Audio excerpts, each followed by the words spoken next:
The Akaforce, a story of wealth, trust, and resilience. Childhood in the compound. Before the Akaforce became a name whispered in wealth and power, they were simply one of many families in a busy Enugu compound. Life in the compound was communal. Walls were thin, secrets were public, and every child was everyone's child. You could hear prayers from one family and quarrels from another, all mixing into a symphony of survival. The Akaforce lived directly opposite the Ezes. Between them was only a short walkway, but that distance was enough to form a bridge of lives intertwined. Matthew Akafor, the first son of Pa Akafor, grew up under rules as firm as iron. Clara Ez, the first daughter of Mrs. Ez, grew up under discipline just as strict. Together, they were raised on chores, catechism, and the belief that children who strayed into idle play strayed into ruin. While the neighborhood children roamed streets barefoot, Matthew and Clara fetched water, pounded yam, and recited times tables. Their parents often exchanged favors. When Mrs. Ez went to church fellowship, Clara stayed with the Akaforce. When Pa Akafor left early for the market, Matthew was dropped at the Ezes. With time, these visits blurred the lines. Meals were shared, discipline extended across homes, and what began as two families slowly felt like one extended household. Matthew teased Clara over her stubborn neatness. Clara scolded Matthew for sneaking out of chores, but their quarrels were as natural as their laughter. They grew together like twin seedlings rooted in the same soil. Growing up, adolescence sharpened the differences between them. Matthew longed for the football games he watched from his window. Clara wished she could giggle freely with girls on the street corner. But as they watched, they saw those same peers stumble, pregnancies, dropouts, petty theft, drunken fights. The strictness that had felt like a cage now looked like a shield. Somewhere in those teenage years, familiarity ripened into something else. Clara began to notice Matthew's height, his shoulders widening. Matthew saw Clara's grace in the way she carried herself, quiet but confident. A brush of hands at the tap sent shivers. Long talks beneath the mango tree lingered. And one dusky evening, courage overcame hesitation, their first kiss, fleeting but unforgettable. Love in the open. No longer able to keep it bottled up, Matthew confessed to his father. He wanted to marry Clara someday. His father, though surprised, did not dismiss him. Both families agreed to watch how things unfolded. From then, their relationship moved from whispered secrets to quiet acknowledgement. They studied together, carried each other's burdens, and shared every test of discipline their parents designed. The compound began to gossip. "Isn't it too early?" But Matthew and Clara kept their focus. They agreed on one thing: education first, then love. By the time they finished secondary school, the bond between them had become too obvious to doubt. The distance. The test of separation came with university admission. Clara was posted to Nsukka for education, Matthew to Lagos for economics. The compound closeness ended abruptly. Letters became their lifeline. Matthew described Lagos chaos, the push and pull of buses, the temptations of nightlife, the hunger to succeed. Clara replied with prayers, encouragement, and reminders of their shared discipline. Sometimes weeks passed with no letter, and doubts crept in. But whenever a reply came, it revived their hope. Matthew's hustle in Lagos. While classmates partied, Matthew studied the markets. He began with Okrika, then electronics. Holidays were spent hustling, not resting. By final year, he was importing spare parts from Cotonou. He carried dreams bigger than his pocket, but Clara's steady letters kept him grounded. "Do not let Lagos swallow you." Her words, his anchor. Whenever Matthew was tempted to cut corners or embrace shortcuts, so common in Lagos business, he heard Clara's steady voice in his mind. Even in absence, she became his conscience, keeping him grounded. The foundation of an empire. By his final year in university, Matthew had saved enough to attempt something bigger, importing spare parts from Cotonou. It was risky, but he saw potential. With the help of a cousin near the border, he began moving goods across. It was small, rough, and demanding, but it worked. By graduation, Matthew was not waiting for jobs like many of his peers. He had already planted the seeds of entrepreneurship. Love tested but standing. Reunion and renewed vows. After years apart, Matthew and Clara reunited during a holiday. The sight of each other was almost overwhelming. Clara matured into a gentle beauty. Matthew, stronger, his shoulders carrying ambition. They met beneath the mango tree where they had once stolen shy kisses. Silence held for a moment, then Matthew whispered, "You see, we survived." Clara smiled softly. "Yes, and this is only the beginning." Parents, quiet approval. Their parents, once cautious, now watched with pride. This was no fleeting romance. What began in childhood had endured discipline, secrecy, distance, and temptation. It was destiny. A future taking shape. After graduation, Matthew refused the endless wait for white-collar jobs. He expanded his trade in spare parts with savings and a small loan from his uncle. He traveled constantly between Cotonou and Onitsha, often sleeping in buses and surviving on bread and pure water just to save money. Gradually, his reputation grew, disciplined, honest, sharp. Meanwhile, Clara was finishing her degree in Nsukka. Friends teased her. "Why hold on to a hustling trader? Don't you want a big man in town?" But Clara only smiled. She knew Matthew's spirit. He wasn't one to give up. Clara's steadfast belief. Even when letters came late, Clara never wavered. In one reply she wrote, "I know you are working hard. Don't worry about me. Stay true. I will always be here." Those words became Matthew's pillar. Whenever a deal collapsed or business seemed impossible, he would unfold her letter and read until his strength returned. Growing together in spirit. Matthew's trust. Success often changes men, but not Matthew. He trusted Clara more than anyone. "I cannot play with her," he once told a close associate. "She has been with me since childhood. If I lose her trust, I lose everything." And Clara trusted him in return. Even when rumors spread about his dealings with big men, she refused jealousy. She knew his heart too well. Different paths, same direction. Though apart, their lives moved in the same direction. Clara focused on her studies and teaching practice, while Matthew grew his trade. During holidays, they strolled through their childhood compound, laughing at memories and whispering of the future. "Clara," Matthew once said, holding her hand, "when my business grows, I will marry you not from pressure, but because you are my beginning and my ending." Her eyes softened. "I don't need wealth to believe you. I know who you are." The blossoming of an empire. By his late 20s, Matthew's efforts bore fruit. He opened a shop in Lagos, then another in Onitsha. He hired workers, imported more goods, and began rising above his peers. Clara stood by quietly, never demanding, never swayed by glitter. She loved him, not his possessions. And Matthew, knowing this, trusted her with his fears, plans, and dreams. Their bond, tempered by distance, hardship, and patience, only grew stronger. The stage for marriage. By the time Matthew's name commanded respect in business circles and Clara completed her degree, marriage became inevitable. Both families whispered, "It is time." One evening, Pa Akafer told his son, "My son, you have proven yourself. If Clara is still the one, we will go and see her people." Matthew smiled. "Papa, she has always been the one. Let us go." Traditional introduction. The following month, both families gathered in the Ezes compound for the Ikuaka, the formal introduction. Elders prayed, cola nuts were broken, and palm wine flowed. Matthew, clad in a crisp white senator, entered with his kinsmen. Clara, radiant in a simple lace wrapper, walked in shyly with her friends.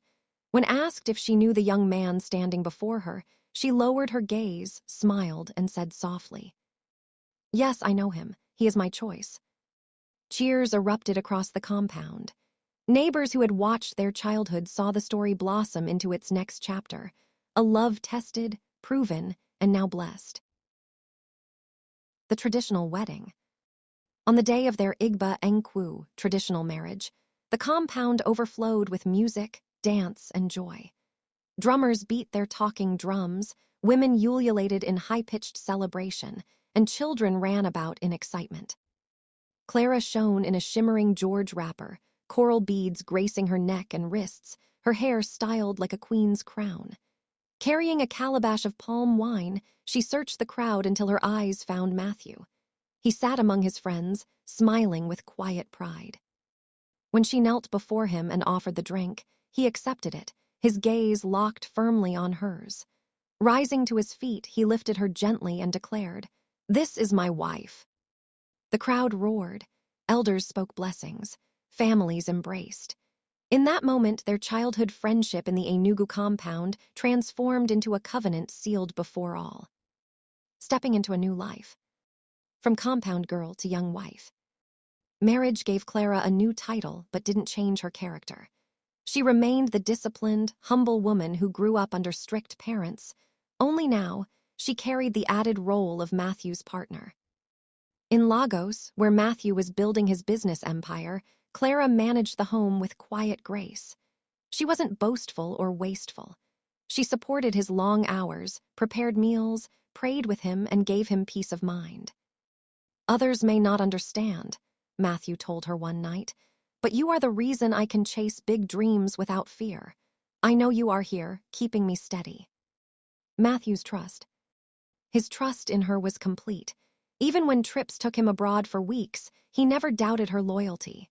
Clara, in turn, never allowed loneliness to breed suspicion. Their bond was born of discipline, patience, and faith, unshakable at its core. She didn't see herself as just the wife of a businessman. She saw herself as his partner. When Matthew asked her opinion on deals, she answered with sincerity and insight. Soon, he began calling her his first advisor. The birth of a dynasty. Over the years, Matthew's business grew from imports to construction, oil servicing, and real estate. His name appeared in newspapers. He was welcomed into elite circles. Yet Clara remained unchanged, grounded, simple, and faithful to the values of her upbringing. Their parents, once strict neighbors in Enugu, now watched with joy. They saw how discipline had borne fruit, how youthful love had blossomed into a marriage built on trust. In every mansion raised, in every boardroom entered, in every prayer whispered, one truth was constant. They were no longer just the children of the compound. They were husband and wife, builders of a legacy greater than even their parents dreamed. Wealth without pride. By their first year in Lagos, Matthew's success allowed them to move from a modest flat to a spacious duplex in Aiksha. For Clara, raised in a compound where neighbors borrowed salt and children shared meals, it was another world. But she never let wealth overwhelm her. While other society wives flaunted designer bags and hosted extravagant parties, Clara stayed true to herself. She cooked her own meals, greeted staff warmly, and treated everyone with respect. At gatherings, while others boasted of London or Dubai shopping trips, Clara smiled politely, listened, then quietly slipped away to sit beside her husband. She wasn't competing with them. She wasn't there for glamour. She was there for him. Humility versus high society. Her simplicity stirred whispers. "Why is Matthew's wife so ordinary? Can't she dress like us?" Some women mocked. But the older women admired her. "That one is wise," they said. "Clothes don't keep a man's heart, peace at home does." And indeed, Matthew adored her all the more. In a world loud with vanity and pretense, Clara's humility became his refuge. Love before children. Their choice. By their second year, relatives began whispering. Why hasn't Clara conceived yet? Are they hiding something? The truth was simple. Matthew and Clara had chosen to wait. Still young and deeply in love, they wanted to savor their early years together before parenthood. One night, Clara voiced her concern. "People will ask questions. They may not understand why we're waiting." Matthew held her hand firmly. "Let them talk. It's our life, not theirs.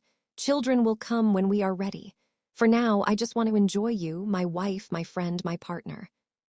Enjoying their youth.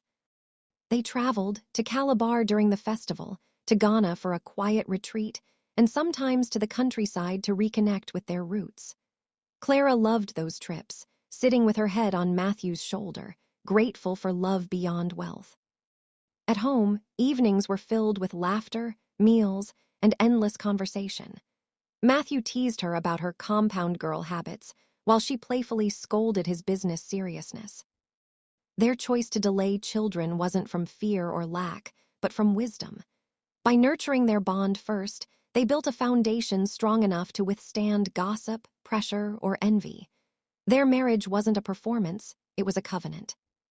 When waiting turned to worry. After almost 3 years, subtle pressures mounted. Parents, though gentle, began to drop hints. "Children crown a marriage," Clara's mother urged. "Don't wait too long," Pa Akefer advised. One evening, Clara whispered, "I think maybe it's time." Matthew squeezed her hand. "If you are ready, then I am ready. Let's open our hearts for the next chapter." But joy quickly turned to anxiety. Each month Clara waited, only for her period to arrive faithfully. At first they laughed it off. It will happen in God's time. But as months stretched into years, laughter gave way to quiet worry. Silent fears. Clara wondered privately, what if something is wrong with me? Matthew wrestled too. I've never made any woman pregnant. Could the problem be me? Neither spoke their fears, afraid to wound the other. Instead, they bore the silence together, hopping, praying, waiting. Whispers from outside. Relatives murmured. 3 years, 4 years, still no child. Maybe they enjoyed too much before. Now God is punishing them. Matthew's business colleagues joked carelessly. "Ah, big man like you, no child yet. Who will inherit your empire?" Society women sneered. All her humility cannot give her a baby. The words cut deeply, but Clara held her dignity. The emotional toll. Evenings once filled with laughter now carried an undertone of sorrow. Clara sometimes cried quietly at night, turning her face away. But Matthew always noticed. He would draw her close and whisper, "Don't cry, we are in this together." Yet despite his comfort, silence grew between them. They had built a marriage on trust, but now it faced its greatest test, the unspoken weight of childlessness. Seeking answers. After years of silent waiting, Matthew finally spoke one night. "We cannot keep pretending," he said quietly. "If it is me, I want to know. If it is you, we will face it together. But let's stop suffering in silence." Clara's eyes filled with tears. She nodded. "Yes, let's find out." And so began a new chapter, not of business or wealth, but of faith, medicine, and resilience. The tests. At a private fertility clinic in Lagos, they moved in secrecy, unwilling to face questions from family or friends. The waiting rooms were crowded, some couples hopeful, others broken. Clara gripped Matthew's hand. "Whatever they say, we face it together." "Together," he whispered, though his chest pounded. The results came weeks later. "Mr. Akefer," the doctor said gently, "your sperm count is lower than normal. It doesn't mean fatherhood is impossible, but it makes conception harder." Matthew's chest tightened, but he stayed calm. He looked at Clara. The doctor continued, "Mrs. Akefer, your prolactin levels are high. That affects ovulation and can make pregnancy difficult." Clara's vision blurred. She had always feared the fault was hers, yet here they both were carrying burdens, side by side. Shared responsibility. That night, Clara wept into Matthew's chest. "So it's both of us. What if it never happens?" He stroked her hair. "Then we will keep trying. You are not the problem. I am not the problem. This is our challenge, and we'll overcome it together." Treatment and hope. The doctors prescribed supplements for Matthew and hormone-regulating tablets for Clara.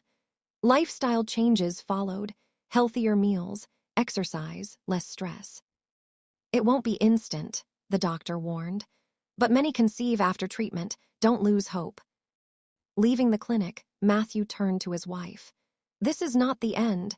It's only the beginning. Wealth means nothing if I cannot share it with you and our children.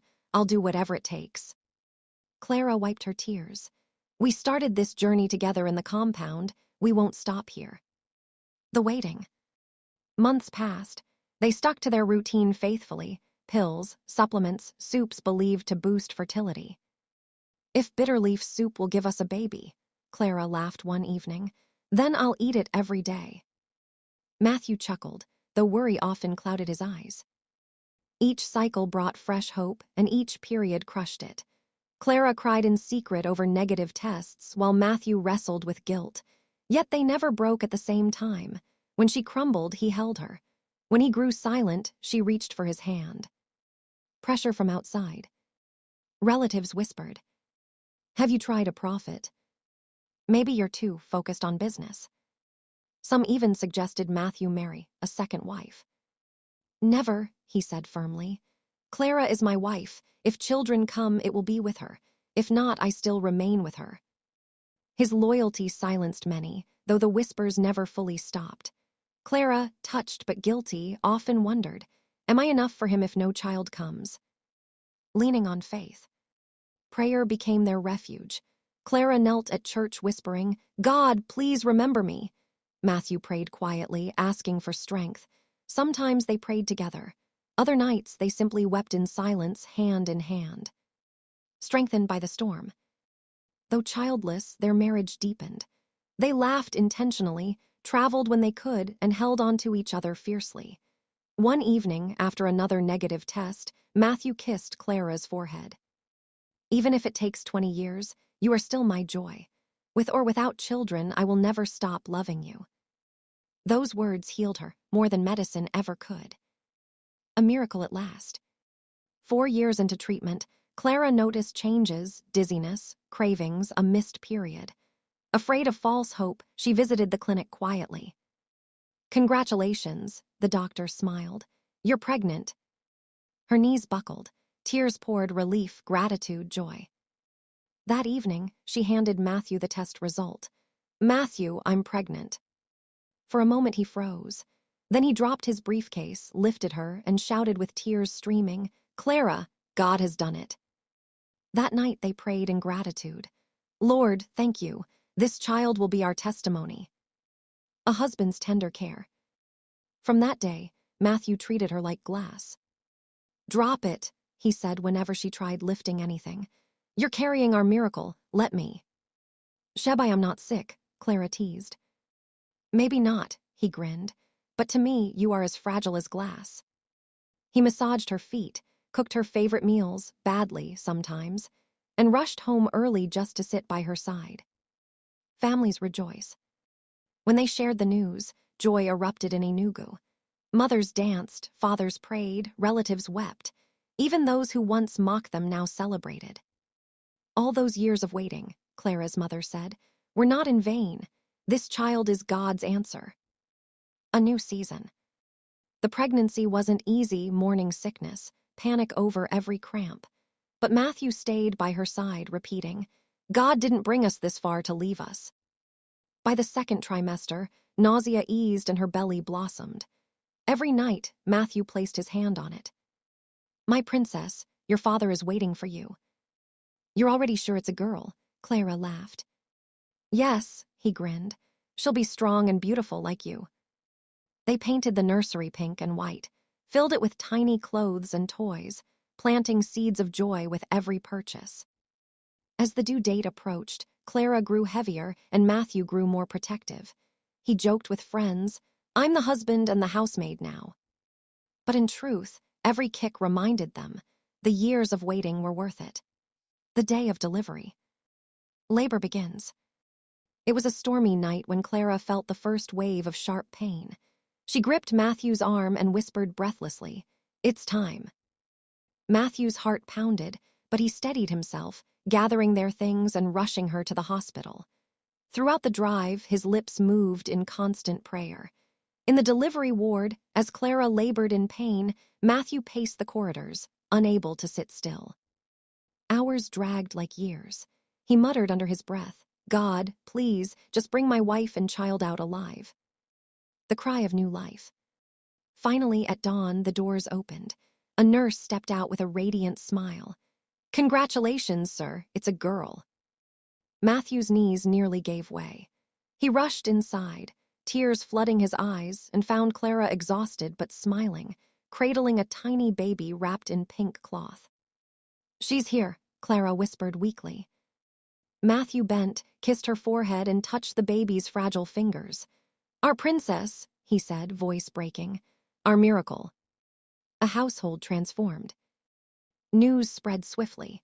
Families danced, feasted, and lifted songs of thanksgiving. The long years of doubt and whispered questions were drowned by songs of joy. They named her Chayamaka, God is beautiful, a testimony that divine timing may tarry but is never late. From then, their home brimmed with laughter, the coos of a baby, the songs of a mother, the prayers of a father who finally saw his dream fulfilled. For Matthew, once a restless trader turned rising tycoon, nothing compared to holding his daughter close and whispering, "You were worth every tear, every wait, every prayer." Fatherhood redefined. From the moment Chayamaka rested in his arms, Matthew's world shifted. Business, wealth, and empire shrank beside the tiny heartbeat on his chest. No matter how busy his schedule, he carved out time for her. If meetings began early, he sneaked into the nursery before dawn to kiss her forehead. If he returned late, he tiptoed into her room, watching her sleep, her tiny fists curled in dreams. Even his staff noticed the change. The once stern, calculating Matthew now softened at the mention of her name. "Sir, do we close the deal today?" his manager once asked. Matthew smiled, holding up her picture on his phone. "Yes, the sooner we close it, the sooner I can go home to my princess." Clara the mother. Clara embraced motherhood with quiet strength. Sleepless nights and fatigue did not diminish her joy. She sang lullabies in soft Igbo hymns, rocked her daughter to sleep, and prayed over her each night. Though she had housemaids, she chose not to delegate everything. She bathed Chayamaka herself, fed her, and held her through long nights. "You're wearing yourself out," Matthew would protest. Clara would smile softly. "No, I'm wearing myself out in love." Balancing empire and family. As Matthew's empire spread into construction and oil, his travels increased. Yet, distance never broke his bond with Chayamaka. On every trip, he called daily, asking Clara to hold the phone close so he could hear his daughter's baby sounds. Sometimes, in board meetings, the sight of her smile on his phone wallpaper reminded him what truly mattered. Wealth, yes, but wealth anchored in legacy. At home, he was no tycoon, just a doting father, carrying her on his shoulders, feeding her spoonfuls, lying on the floor as she crawled over him in laughter. The center of their world. By her first birthday, Chayamaka had become the crown jewel of both families.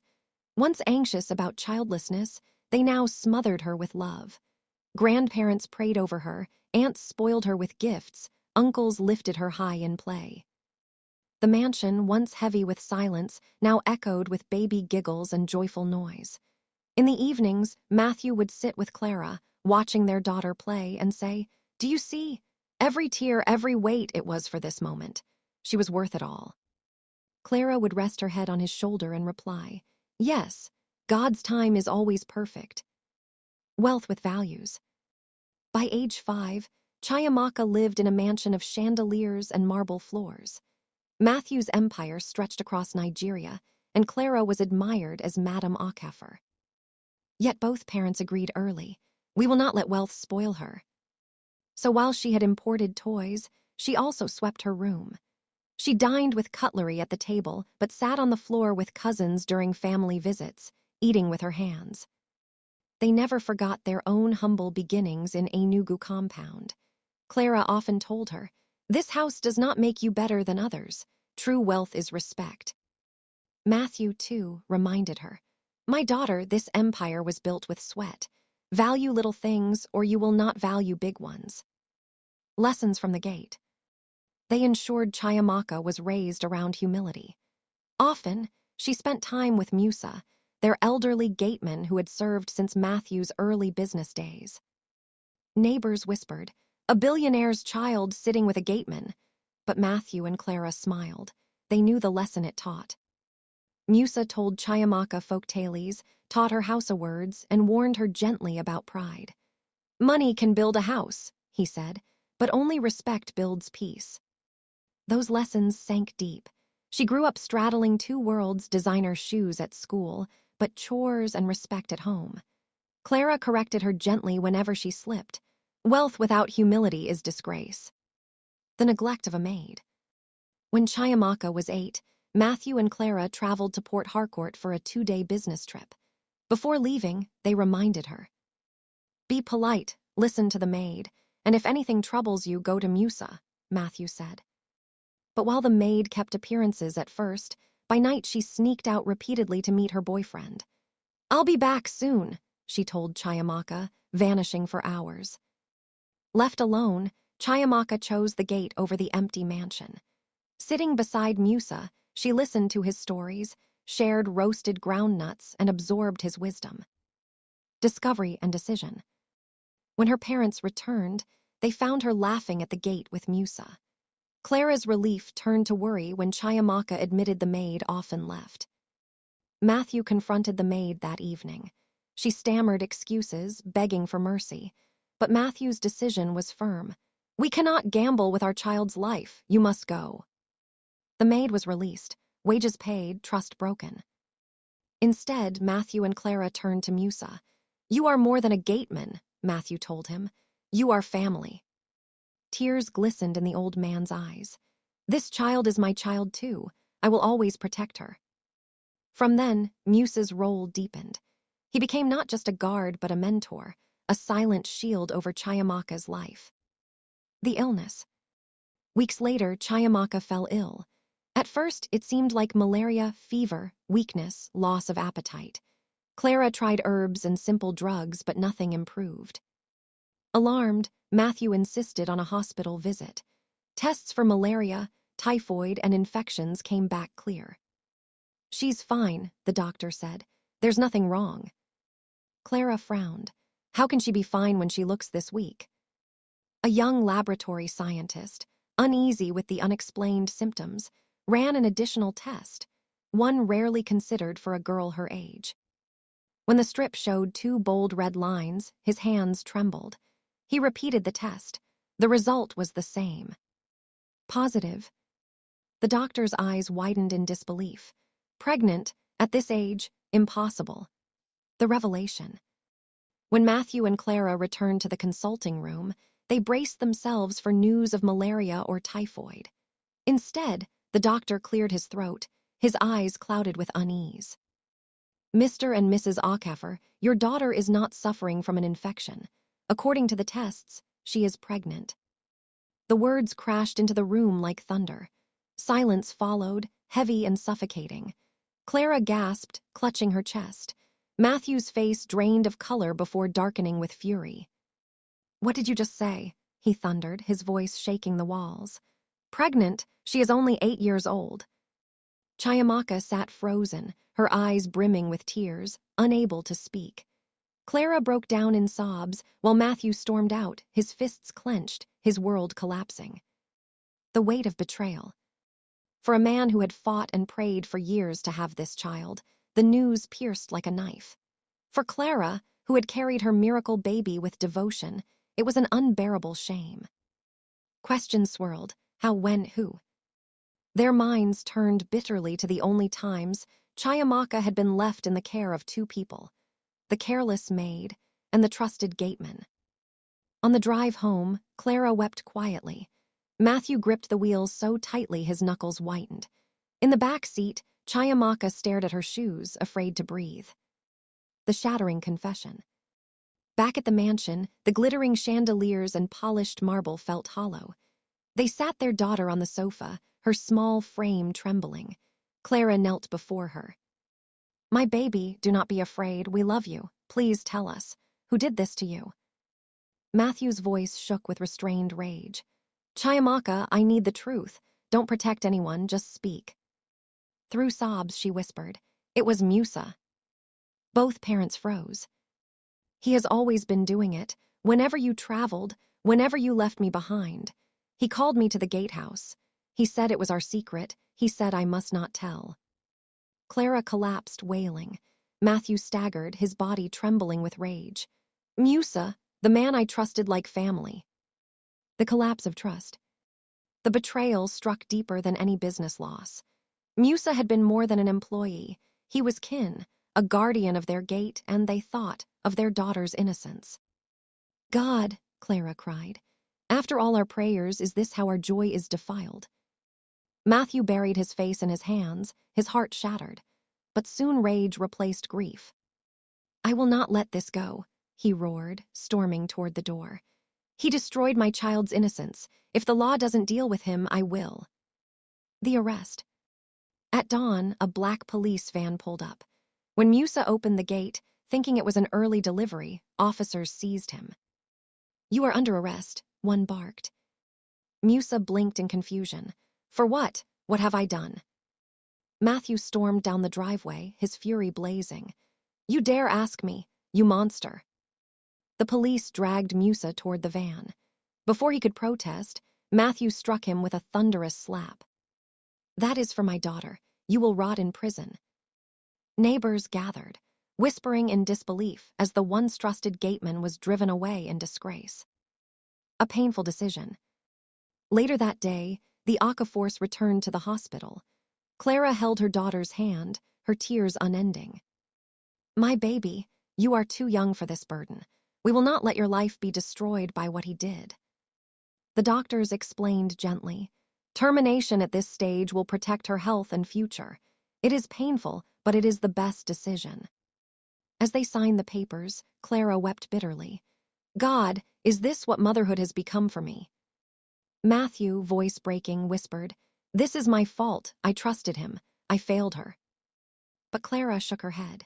No, the blame is his alone. He is the devil who destroyed her innocence. The procedure was done quietly, leaving scars too deep for words. The scars of shame. By the next day, whispers spread. Some pitied them, others judged. How could such a rich family leave their child with a gateman? Money without sense is nothing. But others said softly, That poor girl, only God can heal her. Families grieved as if death had struck. Innocence, not life, was buried. Protecting Chiamaka. Determined to shield her from stigma, Matthew and Clara withdrew Chiamaka from school. Clara homeschooled her, surrounding her with love and therapy. You are not dirty, she told her daily. You are not cursed, you are my sunshine. Matthew forbade the press from exploiting her pain. No one will use my daughter as a headline, he vowed.